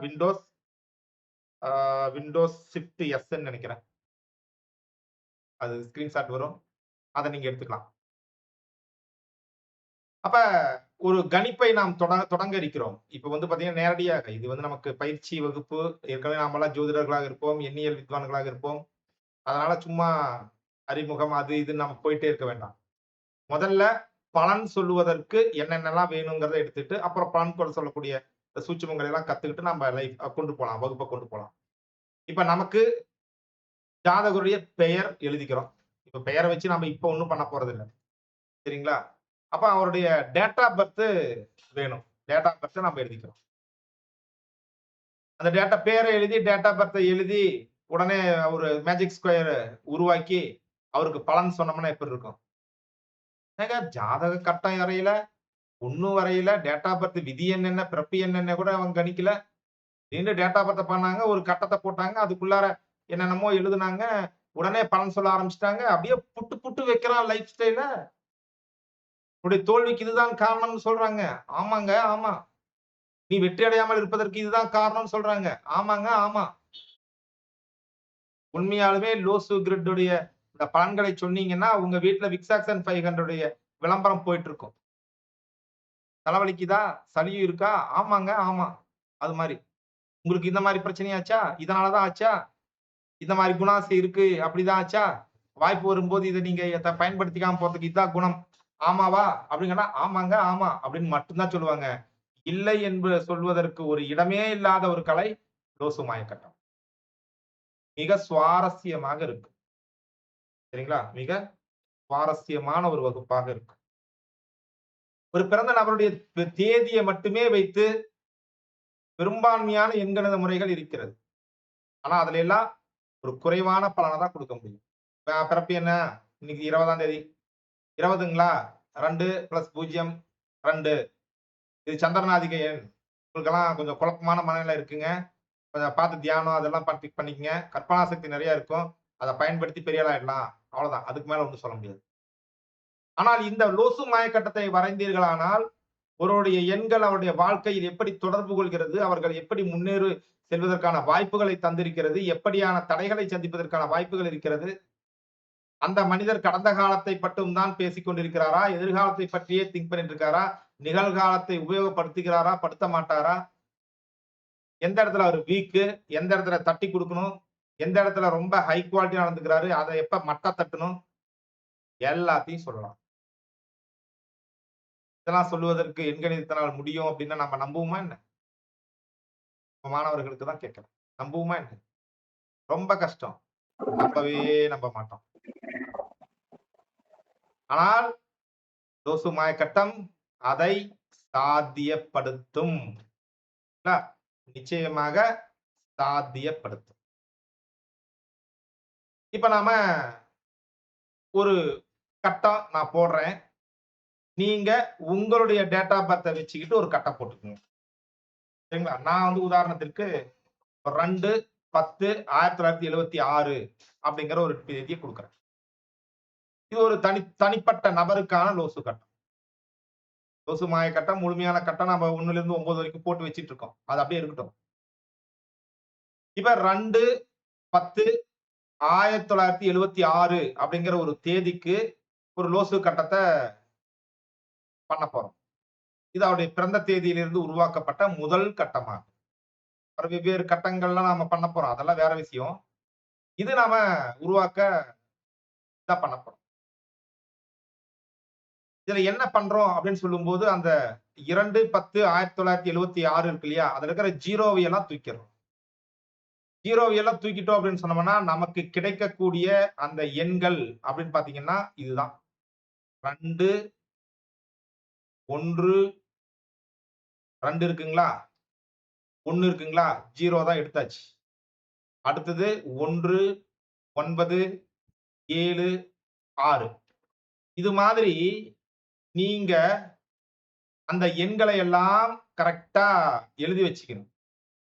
இப்ப 2 இருக்குங்களா? இந்த 2 அப்படிங்கிறது முதல் நம்பர். சரிங்களா? அந்த லோசு மாயக்கட்டம் சின்னதா எழுதினீங்க இல்லையா? அதுல 2 எங்க இருக்குன்னு பாருங்க. இந்த மூலையில இருக்கா? அந்த 2 எடுத்து அங்க போட்டுக்கிட்டோம். சரிங்களா? அடுத்தது 1ன்னு இருக்கா இங்க? எங்க இருக்குங்க? இங்க 1 அப்படின்ட்டு இங்க இருக்குங்களா? 1 லோசு கட்டத்துல எங்க இருக்குங்க? இந்த இடத்துல இருக்கு. ஒரு 1 எடுத்து போட்டுட்டோம். அடுத்த நம்பர் என்னது? திரும்பவும் 1. அந்த லோசு கட்டத்திலேயே 2ஆம் முறையாக அந்த 1ங்கிறத போட்டுக்கணும். புரியுதுங்களா? இது மாதிரி அடுத்தது பார்த்தீங்கன்னா, 9 அப்படின்ட்டு வருது. அந்த 9 எங்க இருக்குங்க நம்மளுடைய கட்டத்துல? மேல நடுவால இருக்கு. அங்க போட்டுக்கிறோம். அடுத்தது 7 இருக்கு. 7 எங்க இருந்துச்சுங்க? அந்த எண் பேட்டர்ன் போட்டோம் இல்லையா? அந்த எண்ல எங்க இருக்குப்பா அது? அந்த எண்ல இறுதி இடம் 7. அங்க போட்டுக்கிறோம். அடுத்தது லாஸ்ட்டா இருக்கிற நம்பர் 6. அந்த 6 எங்க இருக்குங்க? கீழ் மூலை பகுதியில இருக்கிறது. இப்ப நானு உதாரணமாக கொடுத்த 2/10/1976 இந்த தேதியில இது மாதிரியான வடிவில ஒரு கட்டத்த நாம தயாரித்திருக்கிறோம். இது நாம் உருவாக்கிய தனிப்பட்ட நபருடைய லோசு கட்டம். தனிப்பட்ட நபருடைய லோசு கட்டம். இந்த கட்டத்தினுடைய அர்த்தம் என்ன? இந்த கட்டத்தினுடைய அர்த்தம் என்ன? அது எதைப் பற்றி கூறுகிறது? இந்த லோசு கட்டம் என்ன பலன்களை தருகிறது? இதையெல்லாம் வச்சுக்கிட்டு நாம என்னத்தையெல்லாம் கற்றுக்கொள்ளப் போகிறோம்? என்னத்தையெல்லாம் சொல்லித் தரப் போகிறோம்? எதையெல்லாம் கடைபிடிக்க இருக்கிறோம்? இதுல எப்படி நம்ம நம்முடைய வாழ்க்கை ரகசியத்தை அறிவது? வாழ்க்கையில் வளர்ச்சி பெற இந்த கட்டத்த வச்சுட்டு எப்படி பலன் சொல்றது? இது மாரி ஆயிரக்கணக்கான கேள்விகள் நம்மகிட்ட இருக்கும். அந்த கேள்விக்கெல்லாம் நாம பதில் தெரிந்து கொள்ள வேண்டும் அப்படின்னு சொல்லும்போது, லோசு, அம்புகள் அப்படின்கிற அந்த பாடத்தை நாம் தெரிந்து கொள்ள வேண்டும். சரிங்களா? லோசு, அம்புகள் அப்படிங்கிற பாடத்தை தெரிந்து கொள்ள வேண்டும். இன்னைக்கு இந்த பாடத்துல லோசு, அம்புகள தெரிந்து கொள்ளப் போகிறோமா அப்படின்னு சொன்னோம்னா, இது கிடையாது. இது YouTubeல நேரடியா இந்த இந்த இந்த வகுப்பு மாணவர்களுக்கு 1ஆம் வகுப்பாக வந்து சேரும். YouTubeல வந்து பார்த்தீங்கன்னா, அறிமுக வகுப்பாக இருக்கும். YouTubeல பார்க்கக்கூடிய மாணவர்களே நீங்க இந்த வகுப்புல இணையணும் அப்படின்னு சொல்லும்போது, இந்த வகுப்பினுடைய இப்ப இன்னைக்கு 20/5/2026ல நடக்கிற இந்த வகுப்பு, இன்னும் ஒரு மாதம் வரைக்கும், இல்ல ஒரு சில மாதங்கள் வரைக்கும் இந்த 1520 கட்டணத்துல இருக்கும். கட்டணங்கள் மாறுதலுக்கு உட்பட்டது. அடுத்த வகுப்பு இதே வகுப்பு என்னைக்கு போடுறேனோ, அன்னைக்கு வரைக்கும் இந்த வகுப்பு கிடைக்கும். அடுத்த வகுப்பு எப்ப நடக்கிறதோ, அப்ப அதற்கான கட்டணம் என்னவோ அப்படித்தான் இருக்கும். அப்படிங்கிறதையும் நான் சொல்லிர்றேன். சரி. இப்ப நமக்கு பயிற்சிக்கான நேரம். இப்ப நாம லோசு மாயக்கட்டம் அனுப்புங்க அப்படின்னு சொன்னோம். கால்வேல் ஐயாவுக்கு வகுப்பின் லிங்க் இல்ல.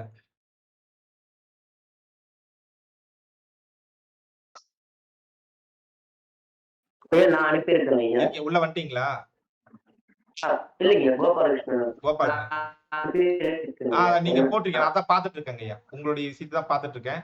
சரி நான் பார்த்துடுறேன். சரி. இல்ல இன்னொரு ஐயா வந்து முதலாக இணைந்தவர். அவரு இன்னும் வரல. லிங்க் ப்ளீஸ்ன்னு சொல்லியிருக்காரு. ஓகேங்க ஐயா. நீங்க மேல வந்து பார்த்தீங்கன்னா, கோபாலகிருஷ்ணன் உங்களுடைய டேட் ஆஃப் பர்த் போட்டீங்க. இந்த கட்டம் வந்து லோசுவுடைய கட்டம் போட்டிருக்கீங்க இல்லையா? முழு கட்டம் நடு பேப்பர்ல போட்டிருக்கீங்க பாருங்க. அத அந்த பிள்ளையார் சொல்லிக்கு வலது பக்கமா சின்னதா போட்டுருங்க. இப்ப பலன் கூறும்போது, இன்னைக்கு பயிற்சிக்கு இது ஓகேங்க ஐயா. நீங்க குடுத்தீங்க இல்லையா? அது இன்னைக்கு பயிற்சிக்கு இது போதும். ஆனா அந்த ஒரிஜினல் லோசு கட்டம் இருக்கு இல்லீங்களா? அத நம்ம எங்க போடணுங்க? வலது பக்கம் மேல போடணும். பிள்ளையார் சொல்லிட்டு பக்கத்துல. ஆமா. பிள்ளையார் சுழிக்கு வலது பக்கம் போட்டுங்க. சின்னதா போடுங்க. இவ்வளோ பெருசா போட்டீங்கன்னா, பேப்பரே முடிச்சிடும். சரிங்களா? ஒரு 1 இன்ச், சரி, 1 இன்ச் சரி. போட்டா போதுமானது. நீங்க முதல் முறையாக கட்டம் போடும்போது 3க்கு 3 கட்ட வரல. நீங்க ஜோதிடராக இருப்பீர்கள் நம்புறேன். அதனால ஜோதிட கட்டம் 4 ஆமாங்க. கட்டம் வர்ற மாரி வந்துருச்சு. ஆமா, ஆமாங்க. நல்லது, நல்லது. ஒண்ணும் பிரச்சனை இல்ல. நீங்க 1, 8 இது போட்டிருக்கீங்க இல்லையா? நான் என்ன சொல்லியிருந்தேன்? அந்த ஆமாங்கய்யா. ஃபர்ஸ்ட் 1 எடுத்து 1ல போட்டீங்க. 8 எடுத்து 8ல ஆமாங்க. போட்டீங்க. மீண்டும் 1 எடுத்து 1ல ஆமாங்க. போட்டீங்க. திரும்ப 1 வருதே. ஆமா. எங்க சார் அத போட்டீங்க? ஆமாங்க. எங்க போடலையே. உங்க ஜாதகத்துல 3 1 இருக்கே. அ அதுதான் கூட்டி போட்டுட்டேங்க நான் 9. இல்ல, இல்ல, இல்ல. அப்படி போடக்கூடாது. நீங்க தனியா போடுங்க. சரி, சரி. அந்த 1 இருக்கு ம், இல்லையா? சரி. அந்த 1 திரும்பவும் அந்த இடத்திலேயே போடுங்க. 9 ஆ முதல் போட்டுட்டேன். 9 இப்பதான் வருது. மேல போட்டுறலாம்.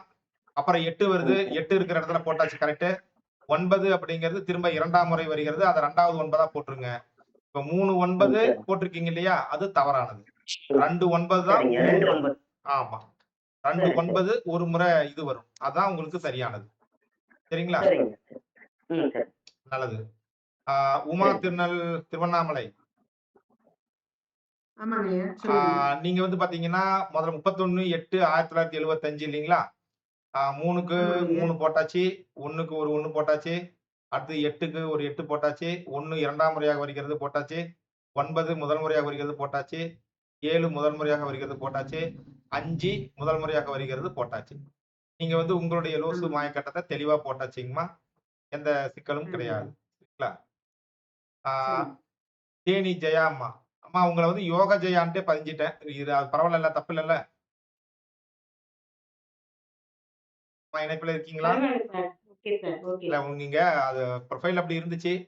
சரின்னு டக்குன்னு அதையே அப்படியே ஓகே வச்சுட்டேன். தேனின்னு மட்டும் போட்டுட்டு. Okay sir. Okay sir. ஆ பரவாயில்ல. ஓகே. உங்களுடைய டேட் ஆஃப் பர்த்ல இவங்க இந்த அம்மா தான் சரியா போட்டுருக்காங்க பாருங்க. இப்ப 17/3/1985 நாம அந்த டேட்டுக்கு பக்கத்துல அந்த நம்பரா கன்வெர்ட் பண்ணணும்னு நான் சொல்லியிருக்கேன் பார்த்தீங்களா? அத சரியாக போட்டது இவங்க தான். இப்படி போடலன்னா, உங்களுக்கு 0 வரல அப்படின்னு சொல்லும்போது நீங்க போடாம அப்படியே போட்டுறலாம். ஆனா நெறைய 0 வருதுன்னு வைங்க, பிரச்சனை ஆயிடும். இப்ப பார்த்தீங்கன்னா 20 ஆ 21 அல்லது 22 2002ல ஒரு குழந்தை பொறந்திருக்குன்னு வைங்களேன், நீங்க அந்த இடத்துல குழப்பம் வந்துரும். அப்ப அங்க என்ன பண்ணணும், இருக்கிற 0 எல்லாம் தூக்கிட்டு ஒரு முறை எண்ண எழுதிக்கிட்டு, அப்புறம் நீங்க போட்டா தான் கரெக்ட்டா இருக்கும். இப்ப அம்மா வந்து 1 ஒரு முறை போட்டாங்க, 7 போட்டாங்க, 3 முதல் முறையாவது இருக்கிறது போட்டாங்க, திரும்ப 2ஆம் முறை 1 போட்டாங்க, அடுத்து 9 வந்திருக்கு போட்டாங்க, 8 முதல் முறையாக வந்திருக்கிறது போட்டாங்க, லாஸ்ட்டா 5 வந்திருக்கு போட்டாங்க. சிறப்பு. நீங்க உங்களுடைய மாயக்கட்டத்த சரியா போட்டீங்க. ஃபர்ஸ்ட் முறை போடும்போது மேல தப்பா போட்டீங்கன்னு நெனைக்கிறேங்கம்மா. 2ஆம் முறையா கீழ ஒரு கட்டம் போட்டிருக்கீங்க இல்லையா? அத முதல்ல தப்பா போட்ட இடத்துல இத நீங்க போட்டு நீங்க வச்சுக்கலாம். பெயர் கணிப்பதற்கு இந்த மெத்தட் கரெக்ட்டா இருக்கும். அப்படியே ஒரு அழகா ஒரு பிள்ளையார் சொல்லி மட்டும் போட்டுக்கங்க. நமது நம்பிக்கைக்காக. சரிங்க ம். சார். சரி. சரிங்க சார். இப்ப நாம வந்து பாத்தீங்கன்னா, சிறப்பாக இந்த மாயக்கட்டத்தினுடைய வடிவமைப்பு எப்படி இருக்கும்? அப்படிங்கிறத தெளிவாக கற்றுக்கொண்டோம். இதுல நமக்கு எந்த விதமான சந்தேகமும் நமக்கு இருக்காதுன்னு நெனைக்கிறேன். ஐயா கால்வலியா ஏங்கய்யா இப்பதான் வர்றீங்களாட்டம் இருக்குது? லிங்க் 2, 3 முறை பதியப்பட்டதே நீங்க பார்க்கலீங்களா? ஐயா லிங்க் வரவே இல்லைங்கய்யா அது இதுல. ஐயா நீங்க முதல் நபராக நீங்கள் தான் சேர்ந்தீர்கள். அப்படித்தானே? ஆமாங்கய்யா. முதல் நபரா சேர்ந்துட்டீங்க. ஆமாமா. அந்த நம்ம குரூப்ல வந்து லிங்கே வரலையே. ஐயா இப்பதான் நான் நெறையா கேட்டு முறை இப்போ போட்டாச்சுங்க வாங்குனேன். ஐயா. ம். நெறையா முறை போட்டாச்சு. அப்படியாங்கய்யா? இன்னைக்கு மட்டுமே 4 ஆனா முறை, அதுல 3 வந்து முறை போட்டுருக்கோம். 4 முறையில ஒரு தடவ கூட வரலைங்கய்யா. நம்மளுக்கு என்னன்னு அதான் தெரியல. அதான் எனக்கு புரியல. என்னான்ட்டு தெரியல. சரி பரவால்ல. இன்னைக்கு இன்னைக்கு வந்து அதனுடைய உருவ அமைப்பு எப்படிங்கிறத வகுப்பு நிறைவுக்கு வந்தாச்சுங்கய்யா. நீங்க அந்த புத்தகத்த பார்த்து சரி. நீங்க ட்ரை பண்ணீங்களா? போடுறதுக்கு மாயக்கட்டம் போடுறதுக்கு. மாயக்கட்ட ஏற்கனவே எனக்கு தெரியுங்க. நான் அத அனுப்பிடவா சரி. உங்களுக்கு? ஆமா, இந்தா ஆமா, ஆமா. உங்களுடைய பேர் போட்டு என்ன இப்ப சொல்லிட்டு இருந்தேன்னா, முதல்ல இடது பக்கமாக பேர் போடணும். அதுக்கு கீழ டேட் ஆஃப் பர்த் போடணும். இந்த போட்டாச்சுங்கய்யா. பாருங்க. சூப்பர்ங்கய்யா. பாருங்க ஆல்ரெடி லோசு மாயக்கட்டத்த முடிச்சவங்கங்கிறதுனால எவ்வளவு டக்குன்னு வருது பாருங்க. இப்ப இதுல நாம என்ன ஒரு விஷயம் சொல்லியிருக்கோம்னா, இப்ப 30, 3ன்னு போட்டிருக்கீங்க இல்லையா? அந்த இடத்துல பார்த்தீங்கன்னா 2 ஆமாங்கய்யா. பூஜ்ஜியங்கள் வருது. அந்த மாரி தேதி ஆ. ஃபார்மேட்டா இருக்கிறத நம்பர் ஃபார்மேட்டா அதுக்கு கீழ எழுதிக்கங்கன்னு சொல்லியிருக்கோம். 3, ஆ. 3, 1, 9, 7, 3ன்ட்டு எழுதிட்டு அப்புறம் போடுங்க. அது வந்து எல்லா டேட் ஆஃப் ம். பர்த்லயும் குழப்பம் இல்லாம வர்றதுக்கு ஈஸியா இருக்கும் அப்படின்னுட்டு. 3 ம். ஒரு முறை போட்டாச்சுங்க. 2ஆம் முறையும் 3 தான் வந்திருக்கு. அப்புறம் 1 ஒரு முறை வந்திருக்கு. 9 ஒரு முறை, 7 ஒரு முறை, திரும்ப 3, 3ஆம் முறையா வந்திருக்கு. சரியா போட்டிருக்கீங்க. நல்லது. இப்ப நம்ம பார்த்தீங்கன்னா ஏற்கனவே பண்ணதுனால நம்மளுக்கு கிளியரா இருக்கு. ஆ அதனால உங்களுக்கு வந்து அவ்வளோதாங்கய்யா. பிரச்சனை இல்ல. சிறப்பு, ம். சிறப்பு, சிறப்பு. இன்றைய இதுல வந்து நம்ம வந்து அடிஷனலா வந்து போடுறது வந்து டேட் அண்ட் பேட் போடுவோம். ஆனா நீங்க அடுத்து சொல்லுவீங்கன்னு நெனைக்கிறேன். எதுங்கய்யா டேட்டு? இதுல வந்து பர்த் நம்பர் மட்டும் தனியா, இல்ல அதெல்லாம் அதாவது நாம இப்ப அப்புறமேட்டு காம்பவுண்ட் நம்பர். உபயோக முறையில வந்து பார்த்துக்கலாங்கய்யா. இன்னைக்கு வந்து இந்த சரிங்க, வகுப்பு வந்து சரிங்க. YouTubeல போகுது. வகுப்பினுடைய பல்வேறு ஓகேங்க. ரகசியங்கள்லாம் இருக்கு இல்லீங்களா? அதையெல்லாம் வந்து நாம ஆமாங்கய்யா, ஆமா. இன்னைக்கே நாம சொல்லிட்டு இருக்கிறதுக்கான ஒரு ஆ, வாய்ப்புகள் இல்ல. ஆ. ஆனாலும் கூட சரிங்க நீங்க ஐயா. இப்ப கேட்டதுனால நாம ஒரு சில விஷயங்கள் என்னென்னலாம் பார்க்க போறோம் அப்படின்னு சொல்லிடலாம். இதுல வந்து அந்த சரிங்க ஐயா. அம்புகள் அப்படின்னு சொல்லுவோம் இல்லையா? ஆமாங்கய்யா. அன்புகள் அப்படிங்கிறது புத்தகத்துல வந்து பாதைன்னு குடுத்திருக்கோம். இது லோசு அம்புகள் ம். அப்படிங்கிறதுல மொத்தமா பார்த்தீங்கன்னா, ஒரு 8 விதமான அம்புகள் இருக்கும். அந்த 8 ஆமா. விதமான அம்புகள் வந்து எப்படியெல்லாம் செயல்படுகிறது அப்படிங்கிறதெல்லாம் பார்க்க போறோம். அதே மாரி 9 ஆமாங்கய்யா. எண்களுடைய அந்த பலன்கள், அதனுடைய காரகம் அப்படின்னு குணாதிசயம். சொல்லுவேன் இல்லீங்களா? அந்த ம். காரகம் ஆமா. இந்த விஷயத்தெல்லாம் 2ஆம் நாள் பாடத்துல பார்த்துற போறோம். அடுத்தது அந்த எண்கள் ஆமாங்கய்யா. 1லிருந்து 9 வரைக்கும் இருக்கக்கூடிய அந்த எண்கள், அதனுடைய பலன்கள். ஒரு முறை வந்தா என்ன ஆ. பலன்? 2 முறை வந்தா என்ன பலன்? இந்த மாரிய விஷயங்கள ம். 3ஆம் நாள் பாடத்துல நாங்க பார்த்துற போறோம். அதுக்கு பின்னாடி விடுபட்ட எண்கள். ஒரு நம்பர் மிஸ்ஸிங் நம்பர்ஸ் விடுபட்டது. இருக்கும். அத பத்தியெல்லாம் நம்ம பார்க்க போறோம். அடுத்தது பல்வேறு வாழ்க்கை சம்பவங்கள் லோசு மாயக்கட்டத்துல எந்த மாரியான விளைவுகள நமக்கு ஏற்படுத்துகிறது அப்படிங்கிறதெல்லாம் நம்ம பார்க்க போறோம். அதுதான் பலன் கூறுவதற்கு அற்புதமான பயிற்சியை தரும். சரிங்களா? அடுத்தது ஆ, வயது பலன். சரி. ஒரு திசாபுத்தி பலன் சொல்றோம் இல்லைங்களா? அந்த மாரி திசாபுத்தி ஆமாங்கய்யா. பலன்கள் மாதிரி அந்த வயது பலனை கூறக்கூடிய ஒரு மெத்தேடு லோசு மாயக்கட்டத்துல இருக்கு. அத பத்தியும் நாம பார்த்துக்க போறோம். அதே மாரி அந்த அம்புகளுடைய செயல்பாடுகள் இருக்கு பாருங்க. அந்த பாதைன்னு சொல்லுவோம் இல்லையா? அந்த ஆமாங்கய்யா. பாதையுடைய ஆமாங்க. சக்தி ஓட்டம் நம்ம லைஃப்ல எந்தெந்த வயதுகள்ல நமக்கு வெளிய வந்து நமக்கு குடுக்கும் அப்படிங்கிறத சொல்லி பார்க்க போறோம். அடுத்தது சமநிலை சக்கரம் அப்படிங்கிறதையும், மொபைல் ஆகட்டும், வேற விஷயமாகட்டும், இதெல்லாம் வந்து லோசு மாயக்கட்டத்தோட எப்படி ஒத்திசைந்து நமக்கு செயல்படுகிறது அப்படிங்கிறதையும், அந்த 4ஆம் நாள் பாடத்துக்குள்ளார முடிக்கிறதுக்கு முயற்சி பண்ணுவோங்கய்யா. 4ஆம் நாள்ல அந்த பாடங்கள் சரி. முடியல அப்படின்னு சொல்லும் பொழுது, அது 5ஆம் நாள் பாடத்திற்கு போறதுக்கு வாய்ப்பு இருக்கிறது அப்படிங்கிறது தான் இருக்கிற சூழ்நிலை. இன்றைய பாடத்தில் ஏதாவது சந்தேகம் இருந்தால், நம்ம இப்ப உடனடியாக தீர்த்துக் கொள்ளலாம். வகுப்பு இந்த அளவில் நிறைவு பெறும். மாணவர்கள் குறைவு அப்படிங்கிறதுனால, அவங்களுடைய கேள்விகள் இல்ல அப்படிங்கிறதுனால, 1 1/2 மணி நேரம் திட்டமிட்ட அந்த வகுப்பு நான் தான் சொன்னேன் இல்லையா? கேள்விகள் இல்லைன்னா 50 நிமிஷத்துல முடியும்ன்ட்டு. கரெக்ட்டா பாருங்க 8:50க்கு வகுப்பு முடிஞ்சுச்சு. அதுதான் பிளானிங். அந்த பிளானிங் பிரகாரம் சரியா தான் போயிட்டு இருக்கு. இத நீங்க பிராக்டிஸ் பண்ணுங்க. உங்களுடைய வீட்ல இருக்கக்கூடிய பல நபர்களுக்கும் ஒவ்வொரு பேஜ்ல இந்த கட்டங்கள போட்டு வச்சுக்கிட்டு, நாளைக்கு நீங்க வந்தீங்க அப்படின்னு சொல்லும்போது, லோசு அம்புகள்ங்கிற அந்த பாதைகள் எப்படியெல்லாம் போகிறது அப்படிங்கிறதெல்லாம் பார்த்து, நம்ம லைஃப்ப நாம கணிச்சுக்கிட்டு, நாளைக்கே நீங்க ஒரு லோசு 2 அ மாஸ்டரா மாறதுக்கான அளவிற்கு, நாளைக்கே நீங்கள் பயிற்சி பெற்று விடுவீர்கள் அப்படிங்கிறத உறுதியாக சொல்கிறேன். வேறு சந்தேகங்கள் இருந்தால் கேட்கலாம். அதே மாரி உங்களுடைய நண்பர்கள் யாராவது இந்த வகுப்புல சேரணும்னு விருப்பப்பட்டாங்க அப்படின்னு சொல்லும்போது, இன்றைக்கு குடுக்கக்கூடிய இந்த வீடியோ இருக்கு இல்லையா? இத வந்து நீங்க எல்லாருக்கும் பகிரலாம். நாளையில இருந்து வரக்கூடிய வகுப்புகளுக்கு வந்து பார்த்தீங்கன்னா, எல்லாருடைய மெயில் ஐடி நாளைக்கு கேட்பேன். அந்த மெயில் ஐடி தந்துட்டு, அது பதிஞ்சு எந்த உங்க மொபைல்ல என்ன மெயில் ஐடி குடுத்திருக்கீங்களோ அத குடுங்க. அதன் மூலியமா மட்டும் தான் பார்க்க முடியும் அப்படிங்கிற மாதிரி வரும். இன்றைய வீடியோ அனைவருக்கும் பொதுவாக நீங்க பகிரலாம். அதன் மூலியமாக ஒரு சில மாணவர்கள் இணைந்தார்கள் அப்படின்னம்னா மகிழ்ச்சி. ஏன்னா இந்த வகுப்பு திரும்பவும் நேரடி வகுப்பாக நடக்கும். அடுத்து ஆன்லைன் வகுப்பா நடக்குமான்னு தெரியாது. மாஸ்டர் கிளாஸ் நியூமராலஜில ஒரு லோசு மாயக்கட்டம் கிடையாது. லோசு மாயக்கட்டம் தனி வகுப்பாகத்தான் நடக்கும். வேறு சந்தேகங்கள் ஏதாவது இருந்தால் கேட்கலாம். ஆ, இப்ப நம்ம ஜாதகத்துல பரிகாரம் அப்படின்ற மாதிரி சொல்றீங்க. அந்த மாதிரி இதுலயும் நம்ம சொல்லலாம் இல்லையா? பரிகாரம் இருக்குங்க. சில பரிகார முறைகள் உண்டு. கடைசி பாடங்கள்ல பரிகார முறைகள் தான். பரிகார சரி. முறைகள் தான் இருக்கு இதுல. அதனால அது நம்ம சிறப்பாகவே சொல்லலாம். 2 விதமான பரிகாரங்கள் சொல்லுவோம். வாழ்வியல் பரிகாரம் சரி. ஒன்று, தாந்திரீக பரிகாரங்கள் ஒன்று. 2 சொல்லுவோம். ம். அது ஏற்கனவே நிரூபிக்கப்பட்டது. பல மாணவர்களுடைய இப்போ சென்ற லோசு கிரேட் மாணவர்கள் எல்லாமே அந்த பரிகார விஷயங்கள நம்மகிட்ட இருந்து வாங்கி பயன்பெற்று மன நிம்மதியோடு நன்றாக இருந்து கொண்டு சிறப்பாக இயங்கும். நம்பகமான பரிகாரமே உண்டுங்க. சரி. வேற ஒண்ணும் பிரச்சனை இல்ல. நன்றி. நல்லது இப்போ நண்பர்களே. இந்த சொல்லுங்க. இந்த லோசு மாயக்கட்டம் எத்தனை வகுப்புகள் இருக்குங்க ஐயா? மொத்தம் 4 இப்போ வகுப்புகள் திட்டமிட்டிருக்கோம். 5வது வகுப்பு போகலாம். இல்ல இதுக்கு அடுத்த ஸ்டேஜஸ் இப்போ மாஸ்டர் டிகிரிஸ் இருக்குன்னு இல்ல சொன்னீங்க. அந்த மாதிரி அதுல இது இல்லைங்கம்மா. அதுல லோசு மாயக்கட்டம் கிடையாது. லோசு மாயக்கட்டம் என்பது எண்கள் பிரபஞ்சத்திலே இருந்து வரக்கூடிய அந்த எண்களுடைய சக்தி எப்படி பயன்படுகிறது அப்படிங்கிறது நியூமராலஜி மேல நமக்கு ஒரு நம்பிக்கை ஏற்படணும் பாருங்க. இப்ப நியூமராலஜி எல்லாம் பலிக்குதுன்னு சொன்னாதான் நமக்கு நம்பிக்கை ஏற்படும். இது பாத்தீங்கன்னா ரா மெட்டீரியல் ஒரு ஒரு ஒரு விவசாயம் செய்வது போல ஒரு தானியத்தை விவசாயம் செய்வது போல லோசு மாயக்கட்டம். சரிங்களா? அந்த தானியத்தை வைத்து நாம் உணவு சமைப்பது அப்படிங்கிறது அந்த மாஸ்டர் பயிற்சி.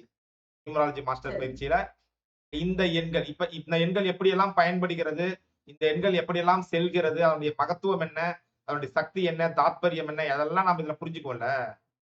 புரிஞ்சுக்கிட்ட விஷயத்தை வச்சு எப்படி சமைக்கிறது? உங்களுக்கு பிரியாணி வேணுமா? பிரியாணி. சைவ பிரியாணியா? என்ன பிரியாணி? உங்க விருப்பம் போல. அடுத்தது பாத்தீங்கன்னா ரசம் தான் வேணும்னா ரசம், மோர் தான் வேணும்னா மோர். உங்களுக்கு என்ன வேணுமோ அது. நீங்க நான் அறுசுவை உணவாக டெய்லி விருந்து தான் சாப்பிடுவேன்னா சமைச்சுக்கிங்க. நாம மெத்தேட குடுக்குறோம்.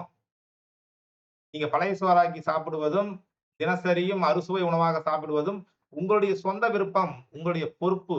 ஆனா அந்த இது சொல்ல ஆனபண்டம் 64ன்னு சொல்லுவோம் இல்லையா? அந்த பண்டங்களை எல்லாம் நாம் என்ன பண்றேங்க? எண்கள் மூலியமா இருக்கக்கூடிய அத்தனை விஷயத்தையும் யான் அறிந்த முறையில் அத்தனையும் அப்படியே உங்களுக்கு கொடுக்க போறேன். அதெல்லாம் வச்சுட்டு நீங்க ஒரு மாஸ்டர் செஃப் அப்படின்னு சொல்ற மாதிரி நியூமராலஜி மாஸ்டர் அப்படின்ட்டு நீங்க உங்களை நிரூபிச்சிட்டீங்க அப்படின்னு சொன்னா அதற்கும் மேலாக அடியனுடைய போகர் பெருமானுடைய அருளாசியால் முருகப்பெருமானுடைய அருளாசியால் சித்தியான அந்த பிரம்மசூத்திரம் நியூமராலஜி அப்படின்னு சொல்லக்கூடிய அந்த கலையையும் பின்னாடி ஒரு வகுப்பால தகுதி வாய்ந்த தேர்ந்த திருப்தியாக நாம அந்த மாஸ்டர் நியூமராலஜியில திருப்தியாக கற்றுக்கொண்டு அதை முறையாக பயன்படுத்தி கொண்டிருக்கக்கூடிய தொழில்முறை நியூமராலஜிஸ்டுக்கு மட்டும் அதை நாம கற்றுக் கொடுக்க இருக்கிறோம். சரிங்களா? அது யாருன்னு எனக்கு தெரியாது. தொடர்ந்து நம்மோடு பயணிக்கும் பொழுதுதான் தெரியும். தொடர்ந்து பயணிங்க. மாஸ்டர் நியூமராலஜியை முதல்ல கத்துக்குங்க. ஃபர்ஸ்ட் லோசு கிரிட் மூலயமாக எண்களை உணர வேண்டும்.